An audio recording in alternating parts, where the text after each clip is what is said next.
하나님의 말씀은 디모데후서 4장 5절 말씀입니다. 그러나 너는 모든 일에 신중하여 고난을 받으며 전도자의 일을 하며 네 직무를 다하라. 아멘. 로마의 감옥에 갇혀있는 바울은 이제 자기에게 주어진 하나님의 명령, 자기에게 주어진 하나님의 사역이 이제 맞춰져 감을 알게 되어집니다.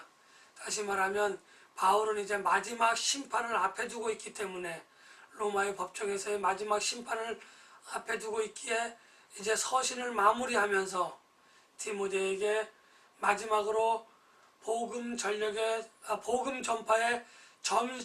전심전력했던, 복음을 위하여 자기의 달려갈 길을 쉬지 않고 달려왔던 자기의 삶을 회상을 합니다. 그러면서 디모데에게 마지막으로 권면하고 있는데, 이 권면의 내용을 가만히 살펴보면 복음 전파에 전도하기에 힘쓰라고 하는 이야기와, 두 번째로는 하나님의 말씀을 바탕으로 말씀 중심의 교육을 항하라는 겁니다. 사람들에게 인기를 얻기 위하여, 사람들의 눈치를 보기 위하여, 자기의 지식을 쌓기 위하여 말씀을 공부하는 것이 아니라 말씀을 중심으로 해서 교육을 시키고 그 말씀대로 살아가도록 그렇게 가르쳐라, 이렇게 디모데에게 권면하고 있습니다.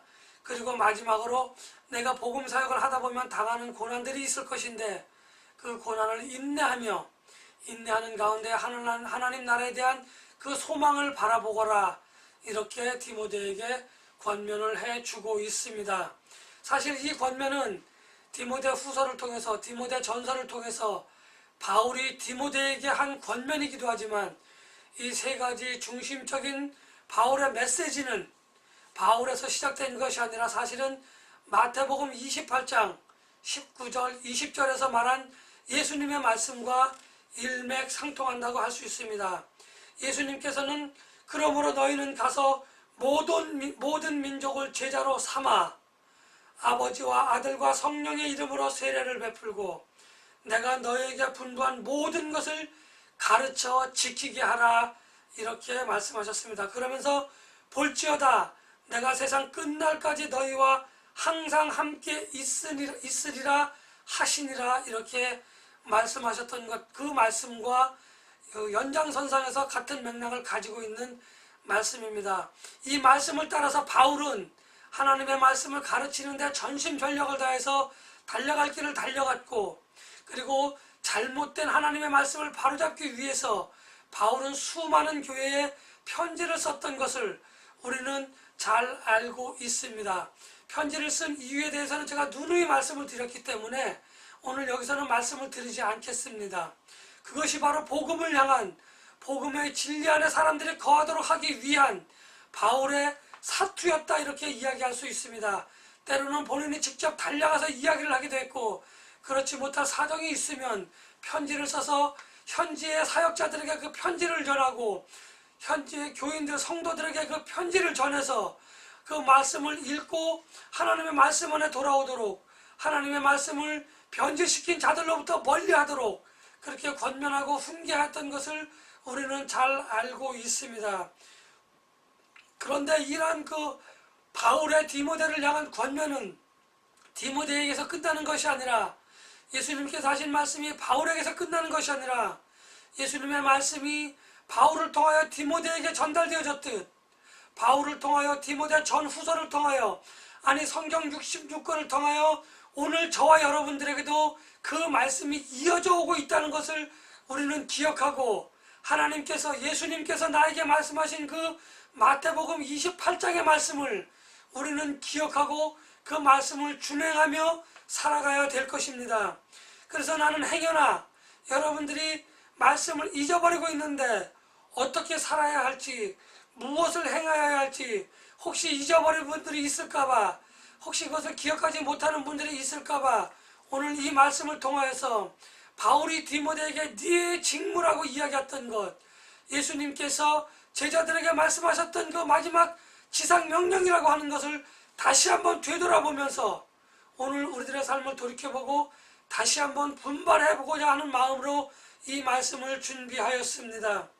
먼저 바울은 때를 얻든지 못 얻든지 복음을 전파하라, 복음을 전하는 사역을 하라 라고 이야기하고 있습니다. 디모데 전후서를 통하여 제가 말씀을 드렸지만 복음을 전하는 것은 참으로 기쁘고 즐거운 일입니다. 그런데 복음을 전하다 보면 저와 여러분 우리들에게는 생각지도 않은 고난과 핍박이, 생각지도 않은 핍박과 고난이 닥쳐올 때가 있습니다. 네, 그것은 당연히 그렇다고 해서 고난과 핍박을 당연히 받아들여라 이렇게 말씀드리는 것은 아닙니다. 만일 고난과 핍박이 없이 우리가 복음을 전할 수만 있다고 한다면, 복음을 전하였을 때 많은 사람들이 그냥 아멘하고 받아들여 주기만 한다면 얼마나 좋고 얼마나 쉽겠습니까? 그러나 예수님 당시에도 복음의 진리이신 예수님이, 복음의 핵심이신 예수님이 내가 곧 길이요 진리요 생명이다 이렇게 증거하였음에도 불구하고 많은 사람들은 그 말을 믿지 않았습니다. 오히려 종교 지도자들, 사두개인과 바리새인들, 서기관들은 오히려 예수님을, 제사장들은 예수님을 핍박하고 예수님을 고난 가운데 처하게 하였고, 바울 역시 복음을 전하며 목숨을 걸고 도망다녀야 하는 그러한 일들이 많았던 것을, 바울을 죽이려고 하는 계획들이 있었다고 하는 것들을 우리는 성경 곳곳에서 찾아볼 수 있습니다. 하나님의 종으로서 하나님의 사역을 감당하는데 어찌 일이 순탄하지 못한지요? 왜 이렇게 순탄한 게 그 일이 진행되지 않는지요? 이렇게 우리는 항변할 수 있습니다. 그러나 복음을 전한다고 하는 것은 분명히 고난과 핍박을 동반한다고 하는 것입니다. 고난과 핍박이 있는 것은 때를 못 얻던지라고 하는 말입니다. 고난과 핍박이 없는 것은 때를 얻든지라고 하는 말입니다. 다시 말하면 우리가 복음을 전할 때에는 고난과 핍박이 있을 때도 있고 없을 때도 있는데, 다시 말하면 때를 얻을 수도 있고 때를 얻지 못할 때도 있는데, 그렇지라도 때를 얻었던지 때를 못 얻었던지라도 우리는 복음 전파하는데 게을리해서는 안 된다고 하는 것이 오늘 바울이 디모데에게, 하나님께서 바울을 통하여 디모데 후서를 통하여 우리들에게 해주시는 말씀입니다. 복음을 전할 때에 다른 종교 때문에 또는 거짓 교훈을 따라간 사람들이기 때문에 그들에게 복음을 전한다고 하는 것은 참으로 어려울 수 있습니다. 또 복음을 듣고 신앙생활을 하던 일들이, 그러한 사람들이 무슨 이유가 있어서인지 복음을 등지고 예수를 떠나고 하나님을 떠나 있는 그들에게 복음을 전한다고 하는 것은 우리가 생각지도 못한 벽에 부딪힐 수 있는 조건들이 되어질 수 있습니다. 그럼에도 불구하고 우리는 하나님의 은혜에 힘입어 하나님의 은혜가 그를 감동시켜 주기를 소원하며 하나님께 기도하며 말씀으로 준비하고 기도하며 준비하며 그 자에게 무엇이 잘못되어졌는지, 그 사람에게 어디서부터 잘못되어졌는지 돌아볼 수 있는 계기를 우리가 전달할 수만 있다고 한다면, 아니 하나님께서 우리를 도구로 사용하여 주셔서 그 사람이 그 계기를 깨달을 수 있도록 하여 주시기만 한다면 그 사람은 그 복음을 전파하는 그것을 듣고 다시 주께로 돌아오는 그러한 믿음의 사역이 우리들을 통해서 일어날 수 있다고 하는 것입니다. 예수님께서 전하신 그 사역, 바울이 디모데에게 권면한 그 사역은 항상 우리에게 그렇게 좋은 것으로만, 나쁜 것으로만 나타날 수 없다고 하는 것은 분명한 일입니다. 많은 사람들이 예수님의 승천한 이후에 예수님께서 하신 그 사역을, 그 사명을 들은 그런 많은 제자들이 복음을 참으로 열심히 전하였습니다. 많은 제자들이 전하였고 많은 믿음의 선진들이 있습니다. 그 중에 한 사람이 바로 바울이라고 하는 사람입니다. 이전에 사울은 복음을 듣기 이전에 사울은 복음을 전하는 자들에게 핍박을 주고 고난을 주는 자였지만 복음을 듣고 변화되어져서 그는 복음으로 말미암아 고난과 핍박을 당하는 사람이 되었던 것을 우리는 기억해야 될 필요가 있습니다. 마찬가지로 복음을 잘 모르는 자들은 우리에게 늘 고난과 핍박을 줄 수 있습니다. 복음이 무엇을 말하는지, 복음이 우리에게 왜 필요한지를 모르는 사람들은 그렇게 할 수 있습니다. 그러나 우리가 하나님의 전하는 도구로 사용되어지기만 한다고 하면은, 우리가 때를 얻든지 못 얻든지 복음을 전하기만 한다고 하면은 우리는 하나님의 도구로서 우리가 해야 할 일을 다 마치는 그러한 일입니다. 그 명령은 마태복음 28장에서 끝나는 것이 아니고, 바울의 권면은 디모데 후서에서 끝나는 것이 아니고, 예수님의 명령과 바울의 권면은 오늘 저와 여러분들에게도 여전히 유효하고, 그 유효한 명령은, 그 권면은 심판주로서 예수님께서 다시 오시는 그날까지 우리뿐만 아니라 우리의 믿음의 후손들에게도 여전히 유효한 명령임을 기억하고, 우리는 가르쳐 지키게 하라, 모든 족속을 제자로 삼아야 한다 하는 이 예수님의 말씀을 기억하시고 나아가서 모든 사람들에게 복음 전파를, 때를 얻든지 못 얻든지 복음 전파하기에 게으르지 않게 하시는 저와 여러분들이 되시기를, 우리의 공동체가 되시기를 예수님의 이름으로 간절히 기원합니다. 또한 예수님께서는 마지막 이날을 통하여서 이 명령을 잘 준행한 우리들에게 잘하였도다 착하고 충성된 종이라고 하는 호칭을 우리들에게 붙여주실 것입니다. 우리 구성원 모두가 그러한 예수님의 칭찬을 받기를 저는 간절히 소원합니다. 두 번째로, 예수님께서는 고난을 받을지라도 핍박을 받을지라도 인내하며 우리에게 주어진 하나님의 사역을 잘 감당하라, 이렇게 이야기해 주고 있습니다. 복음을 전하는 것이 마냥 기쁘고 즐거운 일일 수만은 없습니다. 사람들 가운데에는 고난을 받고 핍박을 받는 것을 즐거워하며 그것을 기뻐하는 사람들은 결단코 없을 것이라고 저는 생각을 합니다. 아니, 복음을 전하며 고난받고 핍박받는 것을 즐기는 사람은 없을 것이라고 생각을 합니다. 고난과 핍박이 우리들에게 주는 많은 효과가 있는데, 그 중에 한 가지 효과가 바로 우리는 고난과 핍박을 가능하면, 될 수만 있다면 피하고 싶다는 것이 저도 그렇고 여러분도 그렇고 우리 구성원, 공동체 구성원 모두가 그러한 마음이라고 저는 생각을 합니다.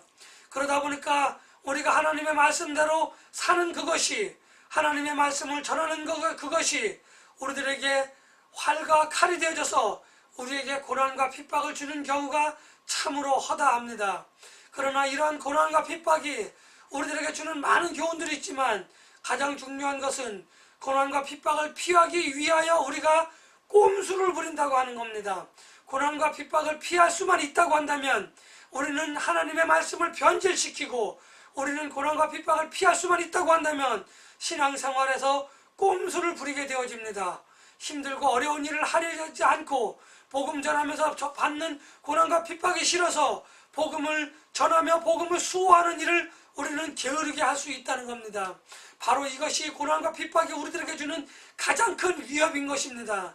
고난과 핍박을 즐길 수는 없지만, 고난과 핍박을 받는다고 하는 것은 내가 하나님의 말씀대로 살고 있구나, 하나님의 말씀을 내가 제대로 전하고 있구나 하는 반증이라고 이야기할 수 있습니다. 왜냐하면 하나님의 복음이 전파되어지는 곳에 하나님의 나라가 확장되어지고 하나님의 나라가 부흥되어지고 발전되어지는 모습을 보지 않으려고 하는 세력이 있습니다. 사탄의 종노릇하는 자들은 그것을 가만히 좌시하지 않고 있다는 겁니다. 복음으로 말미암아 하나님의 나라가 더욱더 커지고 하나님의 나라가 점점점 융성해지는 것을 보지 못하는 그런 사탄의 종노릇하는 자들과 맞선다고 하는 것은 힘들 수밖에 없습니다. 우리의 힘과 능력으로는 감당할 수 없습니다. 성령의 도우심, 성령의 인도하심, 하나님의 능력, 하나님의 은혜로 말미암아 우리가 그 일을 감당할 수 있다는 겁니다. 그러므로 고난과 핍박을 당할 때에 우리가 그것을 인내해야 하는 이유가 바로 여기 있는 겁니다. 고난과 핍박을 피하기 위해서 우리가 부리는 꼼수는 복음을 외면하는 일이 될 수 있고, 복음의 진리를 변질시키는, 다시 말하면 복음의 진리를 수호하지 못하는 그러한 방법으로 우리의 신앙생활을 이끌어 나아갈 수 있기 때문입니다. 이러한 일들 때문에 많은 거짓 선지자들이, 많은 이단들이 생겨나서 이단 사설을 퍼뜨리고 거짓 교훈을 퍼뜨려서 초대교회의 많은 성도들을 미혹하게 하고 그들을 하나님으로부터 멀어지게 한 것 같이, 오늘날에도 자유주의 신학, 인본주의 신학들이 뺨치며 이단들이 설쳐대며 우리를 하나님에게서 멀리하게 하려고 하는 많은 그러한 사설들을 제공합니다. 가만히 들어보면 참으로 그럴듯합니다. 마치 에덴 동산에서 아담과 하와가 뱀의 꾀임에 넘어갔던 것 같이 그들의 말을 가만히 들어보면 참으로 놀랍습니다. 참으로 신기합니다. 어떻게 말씀이 그렇게 적용되는지 우리조차도 아무런 생각 없이 들으면 혹하고 넘어갈 수 있습니다. 미혹될 수 있습니다. 진리는 특별한 것이 아닙니다. 진리는 유별난 것이 아닙니다. 오히려 하나님의 진리는 너무나 평범하기 때문에 진리가 아닌 것처럼 그렇게 느껴지고, 거짓 교훈, 이단 사설들이 그들이 좀 더 특이하고 별다른 것이 참 진리인 양 그렇게 우리는 생각될 때가 많이 있습니다. 이제 시간이 바뀌어서 거짓 교훈과 이단 사설들이 오히려 자기네들의 진리인 양, 참 진리, 평범한 진리를 믿고 따르는 우리들을 구박하고 고난과 핍박을 한다고 하는 것이 오늘 고난 가운데 인내해야 될 또 다른 이유가 있는 것입니다. 고난을 통하여 하나님의 영광을 드러내기도 하지만, 고난과 인내는 우리가 참 복음을 전하고 있구나, 복음의 진리를 수호하고 있구나 하는 것의 또 다른 반증이기 때문에 우리는 그러한 고난 가운데에, 복음을 전하는 고난 가운데에 우리는 인내해야 될 두 번째 이유가 바로 여기 있는 것입니다. 그런데 거짓 교훈이 생겨나고 이단들이 생겨나는 것에 대해서 오늘 사도 바울은 그 원인을 멀리서 찾지 않습니다.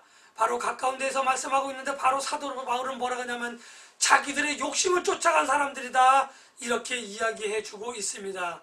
우리 사람들의 욕심은 참으로 끝이 없고, 밑으로는 끝없고 위로도 끝없고 왼쪽 오른쪽으로도 끝이 없습니다. 무지개를 잡은 것 같은데 그것을 막상 잡고 나면 또 뭔가 허전해져서 또 다른 것을 찾는 것이 바로 우리들의 욕심입니다. 평범한 진리를 들었는데 이것이 처음에는 진리인 것 같았는데 또 다른 것을 들어보니 이것이 진리가 아니었던 것 같이 생각되어집니다. 마치 진리 아닌 것이 진리인 양, 마치 진리가 아닌 것 같은 생각이 들고 혹하게 만드는 것이 바로 이단 사설이자 거짓 교훈들인 것입니다. 그래서 이러한 것을 가르치는 사람들은, 이러한 것을 배우는 사람들은 자기의 욕심에 의해서 자기가 좀 더 편하게 믿고자, 자기의 주장을 합리화하고자 하나님의 말씀을 서서히 우리가 모르는 것부터 하나씩 변질시켜지고 그 변질시켜진 것을 가지고 우리들의 것이 틀렸다, 우리들의 것이 옳지 않다 이렇게 주장하며 우리들을 고난과 핍박 가운데에 우리들을 이단 사설로 지속적으로 그렇게 우리들에게 고통을 주는 것을 우리는 잘 깨달아야 할 필요가 있습니다. 우리는 그들이 아무리 많은 거짓 교훈과 이단 사설로 우리를 공격할지라도 그들의 거짓 교훈과 이단 사설은 생명력이 없습니다. 그들이 처음에는 융성하는 것 같지만 마침내 진리가 승리합니다. 그것을 예수님께서는 뭐라고 이야기해주고 계시냐면 진리가 너희를 자유케 한다고 이렇게 말씀해주고 계십니다. 요한복음 8장에서 그렇게 말씀해 주셨습니다. 그렇습니다. 우리는 그것 때문에 고난과 핍박 가운데에서 고통을 받고 갇혀있는 것 같지만 생명력 있으신 하나님의 진리의 말씀은 마침내 거짓 교훈과 이단 사설을 무너뜨리고 깨뜨려서 우리를 진리 가운데에서 오히려 그것을 넘어서는 그 자유함 가운데에 우리를 이끌어 가신다고 하는 것을 우리는 기억하고, 고난과 핍박 가운데에 행여나 거짓 교훈과 이단 사설 등으로 인하여 고통받는 심령들이 있습니까? 인본주의나 자유주의 신학으로 인하여 나의 신앙이 흔들리고 있습니까? 흔들리고 있다고 한다면 속히 말씀으로 돌아오십시오. 하나님의 말씀은 한 가지밖에 없습니다. 하나님의 진리는 오직 한 길, 원웨이 지저스밖에 없습니다.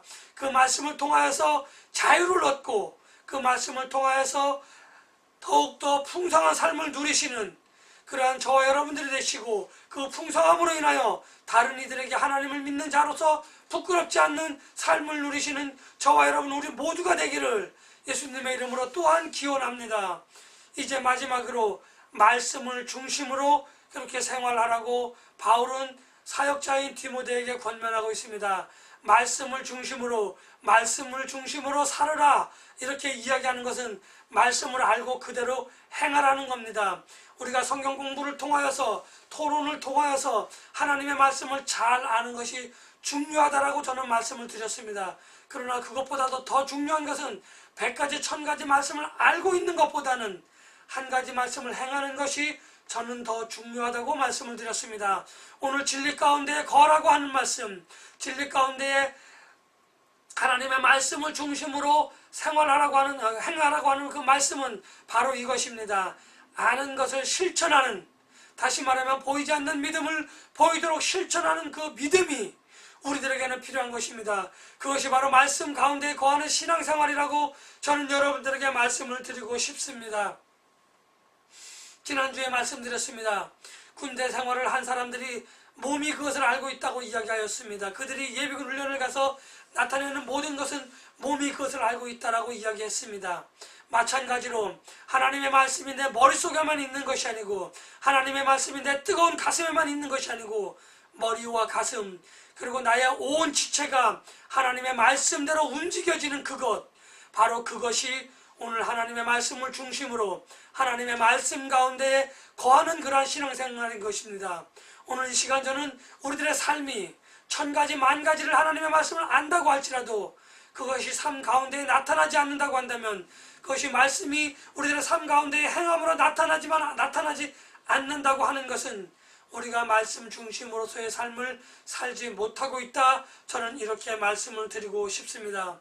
이렇게 하나님의 말씀을 중심으로 전하며 사도 바울 역시 예수님의 말씀을 지키기 위하여 그는 자비량으로 목숨을 다할 때까지 달려갈 길을 다 달려갔다고 이야기했습니다.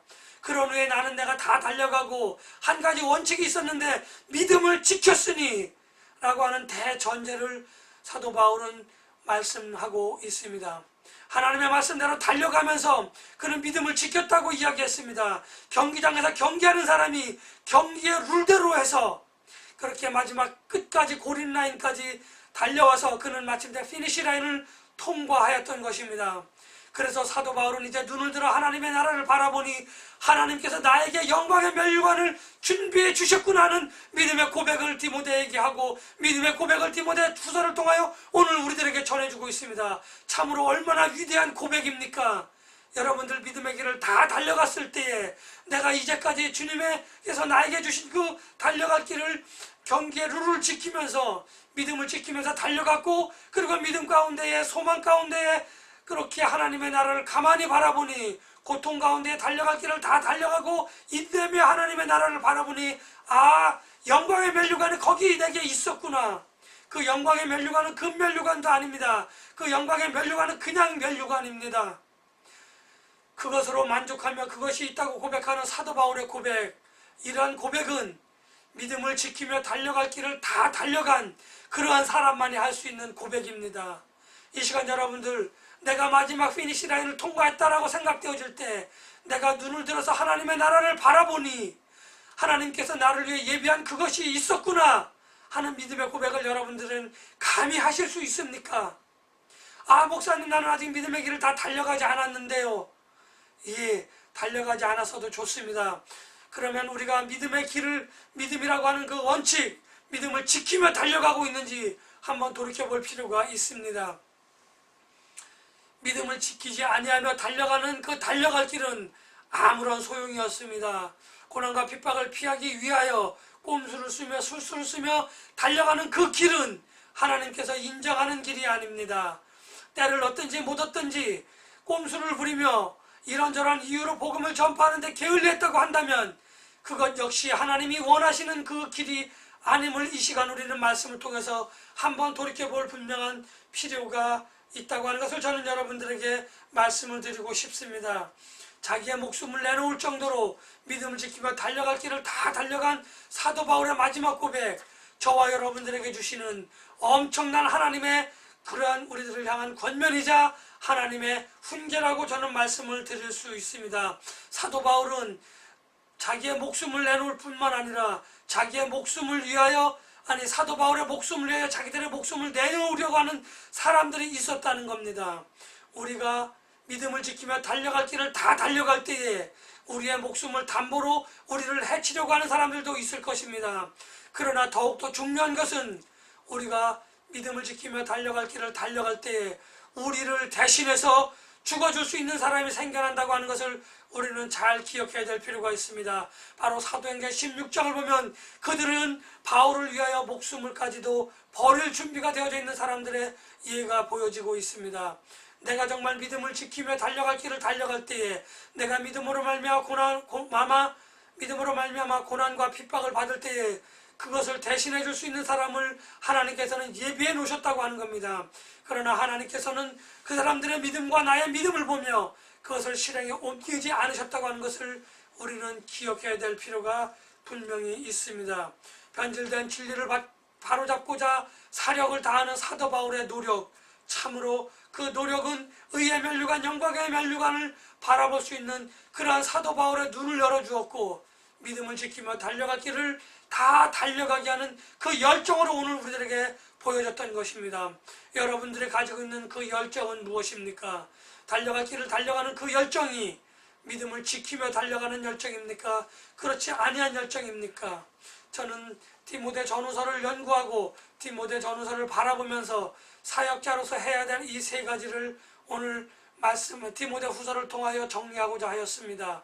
사역자뿐만 아니라 하나님의 자녀로서 믿음의 생활을 하려고 하는 저와 여러분들에게 오늘 하나님께서 바울을 통하여 디모데에게, 하나님께서 바울의 편지를 통하여 우리들에게 해주시는 그 말씀이 저와 여러분들의 삶 가운데에 확실한 권면이 되고 확실한 도전이 되어져서 이후로부터는 열심을 다하여 영광의 면류관을 바라보며 잘하였도다 착하고 충성된 종이라고 하는 하나님으로부터의 칭찬을 듣는 우리 모두가 되시기를 예수님의 이름으로 간절히 축복하며 기원합니다.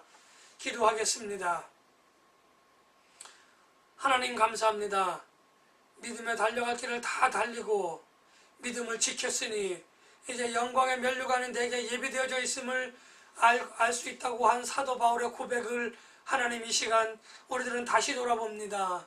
예수님께서 내 직무를 맡겼는데 그 직무가 어떻게 되어졌는지 관심 있고 오늘 우리들에게 그것을 다시 한번 돌아보라고 하신 그 말씀을 우리는 잘 배웠습니다. 잘 들었습니다. 하나님, 우리가 우리의 삶을 돌이켜보며 그것을 점검하며 달려나갈 수 있도록 잠시 쉴지라도 그것을 중단하지 않고 나갈 수 있는 힘을 허락하여 주시옵기를 간절히 소원하며 예수님의 이름으로 간절히 기도합니다.